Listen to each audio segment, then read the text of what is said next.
राज्य विधिमंडळाच्या अर्थसंकल्पीय अधिवेशनाला उद्यापासून सुरुवात होईल आणि 25 मार्चपर्यंत हे अधिवेशन चालू राहणार आहे। अधिवेशनाच्या पूर्वसंध्येला संध्याकाळी 6 वाजता आज सरकारकडून चहापानाचा कार्यक्रम होणार आहे। सरकारच्या या चहापानावर विरोधकांनी नेहमीप्रमाणे बहिष्कार टाकलेला आहे। तर या अधिवेशनामध्ये विरोधी पक्ष विविध मुद्द्यांवरून सरकारची कोंडी करण्याची शक्यता आहे। कांदा, धान, सोयाबीन, कपाशीच्या हमीभावाच्या मुद्द्यावरून हे अधिवेशन त्यामुळे गाजण्याची शक्यता आहे। स्थानिक स्वराज्य संस्थांच्या निवडणुकीत केलेली अडवणूक, बिनविरोध नगरसेवकांच्या मुद्द्यावरून रणकंदन माजण्याची चिन्ह आहेत। तसंच अलिबागमधल्या जमीन मोजणीच्या वेळी झालेल्या प्रकारावरून विरोधक विधानसभेचे अध्यक्ष राहुल नार्वेकर यांना लक्ष्य करणार आहेत। यंदाचं अर्थसंकल्पीय अधिवेशन त्यामुळे आता वादळी ठरण्याची चिन्ह दिसतात।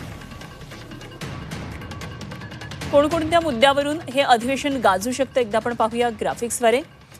कापूस, धान, कांदा, सोयाबीनच्या प्रश्नांवर चर्चा होणार आहे, त्यामुळे घणाघाती वादळी अशी चर्चा होईल। अवकाळी नुकसानग्रस्तांसाठी सरकारने जाहीर केलेली मदत या संदर्भात सुद्धा विरोधक प्रश्न विचारतील।